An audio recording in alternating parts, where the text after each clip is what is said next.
This is CBN NewsWatch. And thank you so much for joining us. I'm Ephraim Graham. There is growing support in Washington for a privacy law. It would severely restrict the ability of the largest technology companies to gather and profit from people's personal information. Our Mark Martin is following this story for us in the CBN newsroom. Mark? Ephraim, the national privacy law would be the first of its kind in the United States. Now, the Associated Press reports it could enable people to see or even ban the use of their data. Companies would have to get permission to release information like that. In addition, the law would probably reduce the immense profits that big tech companies receive from making personal information available to advertisers so they can hone in on specific consumers. The push of a national privacy law stems from growing concern over the compromise of private information held by Facebook, Google, and other tech giants. In the past, the industry primarily has only faced light regulations and has pushed back against greater monitoring as an obstacle to innovation. Regulators and lawmakers who support a privacy law also hope it would decrease the domination of Facebook, Google, and Amazon. Some have even pushed for the companies to be split up. The Trump White House has previously said it could get behind a broad data privacy law. Meanwhile, big tech companies are preparing for a strict privacy law to go into effect next year in California. Among other things, the law will permit those in California to see what personal information is being gathered and where it's being released. And they can even ban the sale of that data. But Ephraim, it's important to note that the Associated Press reports that whatever national privacy law is passed, it's expected to not be as strict as the one in California and to supersede it. What are the tech giants leaders saying about this national privacy law? Great question. The founder and CEO of Facebook, Mark Zuckerberg, published a column last month advocating for tougher regulations to protect the information of consumers. Google's chief privacy officer said his company welcomes comprehensive baseline rules of the road for protecting data, and Amazon says it's been working with policymakers on the best way to protect people's information. Ephraim, back to you. All right, thank you, Mark. I want to talk more about this now with Stephanie Butt. She's joining us by phone. She's the executive director of the Institute for Cybersecurity. So, Stephanie, what would this law mean for Facebook, Google, and even larger tech companies that collect user data? Hi, thank you. Good afternoon. Thanks for having me. Well, two things really, accountability and impact on revenue stream. So I think that the law that is proposed and goes into effect soon shows companies that they either need to abide by the law and maintain consumer trust or be fined stiff penalties and risk their business being shut down. The article published on CBN this morning cited 99% of Facebook's revenue was from advertising last year. That is their whole business model. Sometimes apps and things are free because you as the consumer are actually the product. And when you install the app, you are giving consent for these tech companies or app developers to resell your data to marketing firms, and then they turn around and target consumers to push their product. So if tighter controls are implemented as a result of new law, it could drive user bases down from these tech companies, reducing profit that they're currently gaining from selling private data. Is it possible for you users to regulate and track when information is being collected? Not really. If you reflect back, even up till now, in your life of how many times you have provided personal information, name, address, date of birth, email, to things varying from sweepstakes entries to grocery stores, banks, veterinarians, it would most likely be in the tens of thousands. While it's impossible to go back in time, what users can do is take action starting today. You know, why do we have to wait for law to be passed before we as a society start to prioritize our own critical data, which is our personal information? And in a society where mobility makes the world go round, it is easy to become complacent. So what happens is, over time, we start to sacrifice security controls for convenience of this technology, and suddenly we find ourselves in a predicament such as this one, wondering where our data is floating around out there in cyberspace. What problems could arise with more government regulation over social media, though? I think a few things. Free platforms could disappear. So a downstream consumer effect from social media sites having to implement tighter controls could result in paid platforms vice no-cost models. So right now, Facebook currently is a great example because they don't charge to use a platform. And, you know, whatever app is first to market typically catches on and tends to be the most lucrative. But if consumers start shifting their mental model and prioritizing protection, economic impacts could be felt as a result, particularly for sites that make money on their advertisement in selling your data. Second to that is accountability could get really messy here. In legal cases involving cyber-related crime could start to surface, but most law enforcement agencies aren't staffed with cyber professionals that are trained to respond to individual consumer breaches. So although cases could be reported, I don't know that they would ever get resolved. Over time, this could certainly tarnish an app developer or a business image, and they could lose public trust, and you know that has an economic impact on their business as well. Real quick, what steps can users take to better protect their private information? Yep, so slow down, don't share it, and know your risk. Take time to read how your data will be used and make a choice to proceed and protect, or proceed and accept the risk of what the company is going to do with that data. Don't share it. You know, there are oftentimes you sign up for something on a website and it asks you for very personal information, for example, your mother's maiden name. Well, keep in the back of your mind that companies don't actually have that information. So by providing most private information, if that data were to be compromised, think of how that could affect your entire family. So be careful of what you share. And then know your risk. Often families are prideful and want the world to know it, but we just need to remember to be vigilant about our social media posts, particularly with children, and about announcing family demographics and things like, you know, car window Klingons. Smith family of 5. I have three kids and 2 dogs. So really it's just knowing what your risks are and choosing to protect them. Good advice. Indeed. Stephanie, thank you so much for your time. You're welcome. Attorney General William Barr will release a redacted version of Robert Mueller's report within a week. Barr faced questions about the 400-page Mueller report today from the House Appropriations Committee. Democrats want to know how he was able to fully evaluate the report in less than 48 hours. Barr says Mueller's thinking was, quote, not a mystery.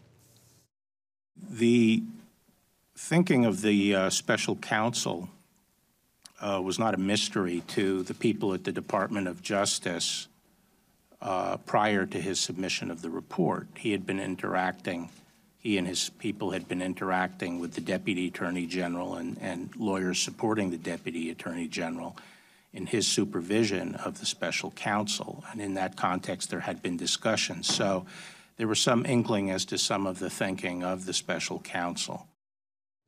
Barr's redacted Mueller report will be color-coded to indicate why the information could not be made public.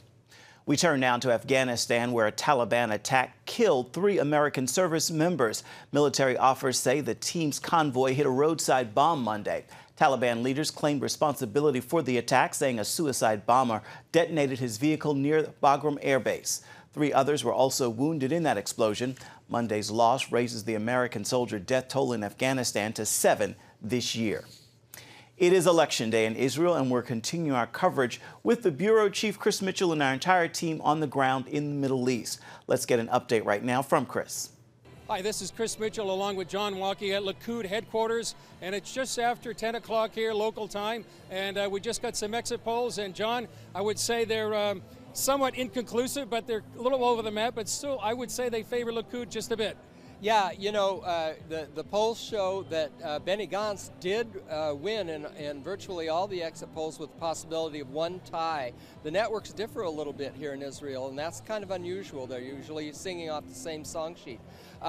What it means, as far as we know right now, is that Benny Gantz did very well with as many as 37 seats for the Blue and White Party, but Netanyahu is close enough that it's probably going to give him an opportunity to form the first government if the results hold up over the course of the next 24 hours. And so what that means is that the right-leaning parties would probably be able to get over the 60 or 61 seats needed to form a new coalition government. Yeah, and before that happens, the president of Israel would have to ask Benjamin Netanyahu to form a government rather than Benny Gantz. We still don't know if that would happen, but right now it's looking slightly more likely that it will be Netanyahu. Yeah, so we'll see, but we'll still won't know for sure until tomorrow. So keep covering CBNNews.com, keep on the CBN News channel, and we'll keep covering this most important election for Israel. And of course, we'll have more on this story throughout the day and other headlines from our Washington Bureau. You can get the latest this evening on our Faith Nation program. You can find it right here on the CBN News channel. Coming up, what people who suffer from depression can do to break free and how you can help your loved ones. Stay with us. CBN presents The I Wills of God, your path to overcoming fear and anxiety. We're going to talk about some of the incredible promises God has made to His children. In Pat Robertson's newest teaching, you'll discover the I Wills of God. I will rescue him, protect him, answer him, be with him in trouble, deliver him, honor him, satisfy him with long life, show him my salvation, and see amazing stories of God's promises in action. What I felt was loved and treasured. God spared my life twice in 3 days. The good Lord had given me a second chance. Break free from stress and despair. The Lord doesn't want you to live in fear, but to know the rewards given to those who love God. Call 1-800-700-7000 or visit CBN.com. The I Wills of God, your path to overcoming fear and anxiety. Remember for a moment what it was like to be a child. You believed every story you were told. You saw a world full of endless possibilities. What stories will the world's orphaned and at-risk children believe? We believe the Bible tells the only story truly worth believing.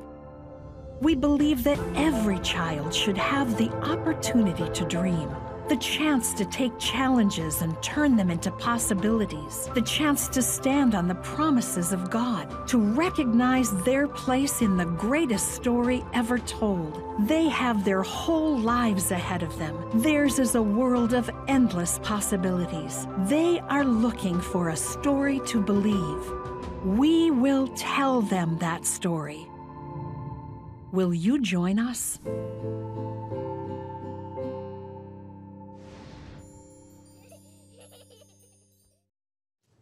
1 in 10 Americans report struggles with depression, and mental health experts suspect there are millions more suffering in silence.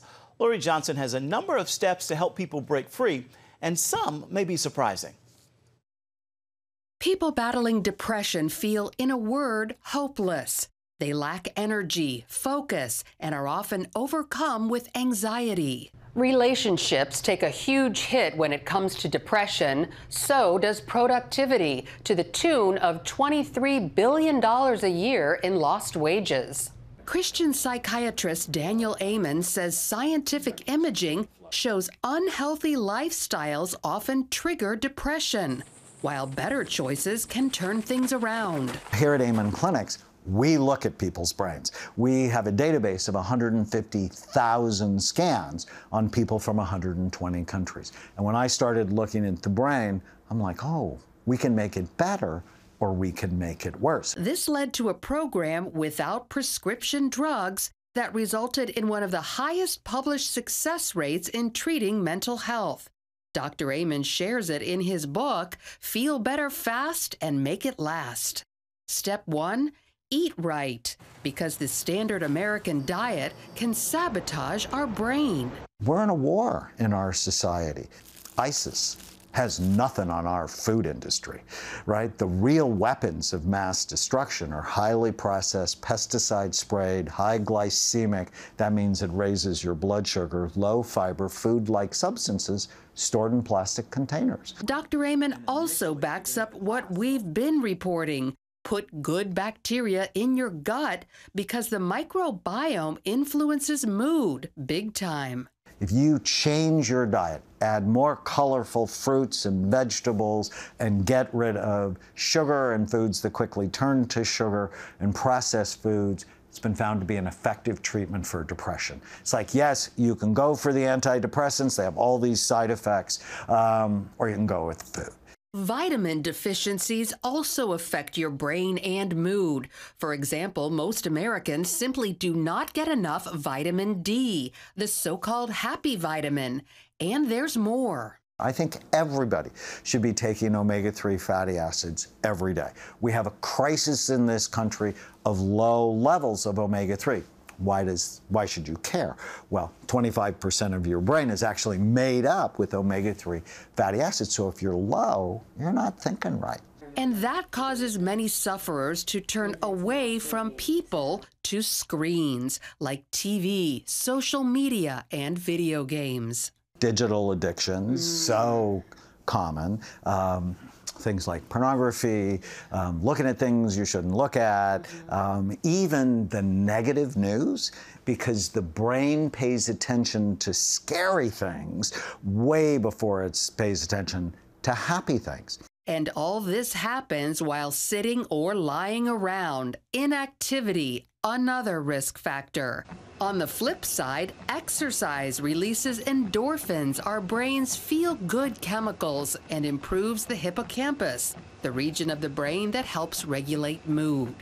Working out also helps us get our Z's. And sleep is so important, right? You should be targeting at least 7 hours of sleep at night.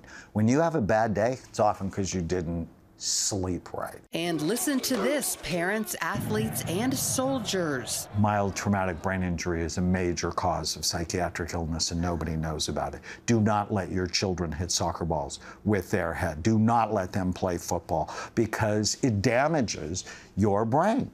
All of us feel emotionally low at times and reach for a quick pick-me-up. The trick is choosing something that'll make us feel better now and later. This means safely appealing to all 5 senses. Vision is so important because 30% of your brain is dedicated to vision. Images of nature and never-ending patterns called fractals do the trick. Then add in the sound of the ocean or your favorite music. What are the scents that can help you feel better fast? And lavender has been shown to decrease anxiety and depression. And touch. Get a massage or hold the hand of a happy person. There's actually an interesting study that if you hold the hand of someone you care about, your brain waves begin to sync. So you want to be very careful with whose hand you hold. While far too many Americans deal with depression, some cases, not all, appear to be linked to our food supply and culture. The good news, for certain people, lifestyle changes can help restore joy and peace. Lori Johnson, CBN News. Now, Lori's report is one of many you can find from her each week on her program to improve your quality of life. Check it out. It is this evening at 9:30 Eastern on Healthy Living is what it's called. You can find it on the CBN News channel. We'll be right back. It's about the competition. I kind of put that pressure on myself, and I think people had expectations. It's about overcoming. We use this phrase all the time, keep chopping, keep practicing hard. It's about going the distance. I think as a father, it's my job, to lead. Just be the best husband and father I can be. Watch Going the Distance with Sean Brown Saturday night at 7:30 on the CBN News channel. Woohoo! Hi, Superbook fans. Here's something else you'll love. It's the new Superbook Bible app. It's packed with games, activities, and Superbook episodes that you can watch for free. Oh, no! There's trivia, a fun daily devotional, and answers to your Bible questions. Plus, an easy-to-understand Bible the whole family will enjoy. You can even create your own Superbook character. Ta-da! Whoa! The Millsburg Falls man coming... Sorry, pardon me. Sorry, excuse me. Ouch! Are you getting this? Earn super points to win daily prizes, too. And so much more! Time to get back to my adventures. See you soon. It's the new Superbook Bible app. Free downloads on iTunes, Google Play, and Amazon. Discover the I wills of God. I will rescue him, protect him, answer him, be with him in trouble, deliver him, honor him, satisfy him with long life, show him my salvation. What I felt was loved and treasured. God spared my life twice in 3 days. The good Lord had given me a second chance. Call 1-800-700-7000 or visit CBN.com. The I Wills of God, the latest teaching from Pat Robertson. Welcome to Superbook Academy. An exciting online Sunday school curriculum jam-packed with Bible courses kids will love. Awesome! Amazing! Go to superbookacademy.com to order your curriculum today. Current events in the political world have many Americans asking, whatever happened to civility? Our George Thomas is taking a closer look at that question and answer and sitting down with the author of the best-selling book, Words That Hurt, Words That Heal. Can you talk a little bit about, we hear all the incivility that happens, on social media, in politics. What happens to us as individuals when we hear constantly political officials saying cruel and demeaning things to one another? We end up dehumanizing our opponents. There's a reason why among prejudiced people they often choose uncomplimentary ways to speak about other people, because in order to justify policies they want taken, they need to dehumanize them. So things that increase our sense of empathy make us view other people with empathy, and things that diminish people in that way have a very deleterious effect. And it's true, by the way, not only in our political discourse, it's true in our personal discourse. Sure. The average person, if you were about to walk into a room and you heard the people in the room talking about you, what you would least like to hear them talking about are your character flaws and the intimate details of your social life. When we gossip about other people, what we often gossip about are their character flaws and the intimate details of their social life. So we violate the golden rule to do unto others as you have others do unto you. It applies politically as well. Every 4 years, I'll ask Americans during an election, can you think of a single reason somebody's voting for the person you oppose that doesn't reflect badly on their character and their intelligence? And I rarely find passionate liberals or passionate conservatives who can think of a single reason. So it means that they think about half of the populace are either stupid or hard-hearted. Yeah. And that, again, is another form of dehumanization. You have a section in your book here, it's called the 24-hour test, where you basically tell folks to take a 24-hour break before you say something unkind to or about anyone. For the folks who have taken the test, what's been the reaction from them? The reaction is people realize, because they monitor themselves, they realize that they make a lot more nasty comments, judgmental comments, unfair comments than they otherwise would realize.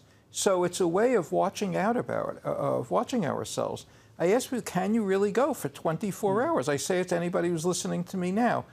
Because if a person can't go for 24 hours without drinking alcohol, they're an alcoholic. And if a person can't go for 24 hours without smoking, they're addicted to nicotine. If you can't go for 24 hours without saying something unkind about or to someone, it means you've lost control over your tongue. And the only way you can regain it is with consciousness. The second part of your book, the title, talks about words that heal. What are some of those words that heal, and how do we put that into practice into our day-to-day life? Well, one thing to do is to really learn how to apologize. You see, inevitably, we do hurt people, and if we can recognize that we've hurt somebody or spoken to them unfairly, you apologize. But you have to apologize in a full manner. You can't say to the other person, the one word you don't want to use when you're apologizing is but.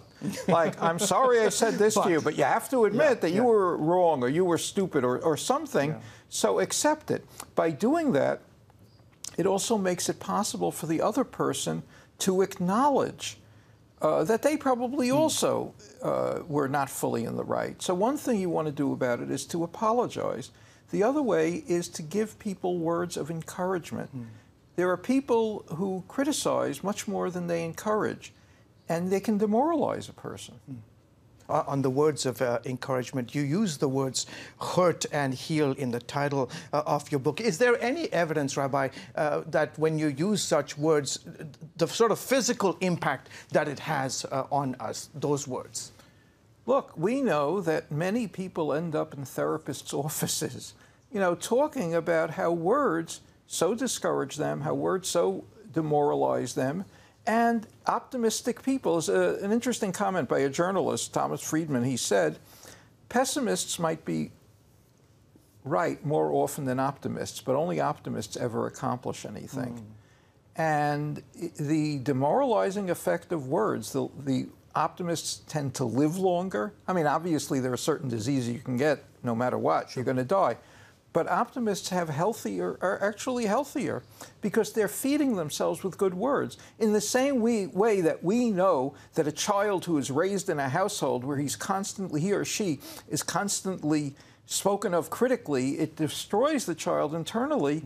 A lot of us feed ourselves with words. A lot of us go into meetings thinking it's not going to work out or whatever, and it makes us physically less healthy, emotionally less healthy, and our worst fears are more apt to actually come true if we are feeding ourselves with discouraging language. Well, it is fantastic. Rabbi Telushkin, thank you so much for coming on the show. You wrote this book, as I mentioned, 20 years ago, but it is absolutely a necessity reading for our day and age. The book is called Words That Hurt, Words That Heal, How the Words You Choose Shape Your Destiny. Rabbi Telushkin, thank you, sir.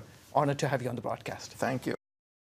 As the world watches from the outside, it's a big diplomatic tug-of-war here in the Middle East. Go inside the story with Jerusalem Dateline. Israeli archaeologists are talking about a discovery that could change the thinking about the Temple Mount. Join CBN Jerusalem Bureau Chief Chris Mitchell and get the biblical perspective on the events shaping the world. What starts in Israel then ends up going to other places. Watch Jerusalem Dateline, Friday night at 9:30 on the CBN News Channel. Orphans Promise is committed to loving and serving at-risk children, to helping keep families together, and to creating opportunities for strong and sustainable communities around the world. We're working in over 60 countries around the world, and with your help, we can do even more. There's an old African proverb I love that says, if you want to run fast, run alone. But if you want to run far, run together. At Orphans Promise, we want to run far so we can touch the lives of as many orphaned and vulnerable children as possible. But we don't want to go alone. We're out to change the world, one child, one family, one community at a time. Will you join us?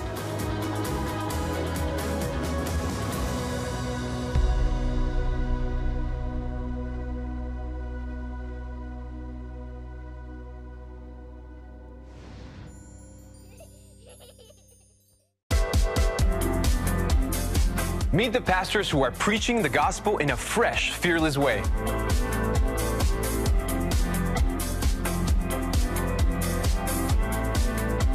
I'm Roberto Torres-Cedillo. Join me each week for Next Gen Voices.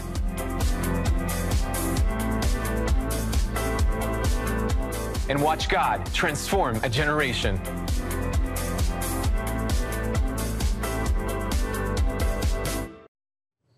As we say goodbye, I want to remind you to check out our CBN News Daily Rundown podcast with Caitlin Burke. She gives you a behind-the-scenes look at a key story in the news every day. You can find it at cbnnews.com on the show tab. Click on the title to listen and subscribe.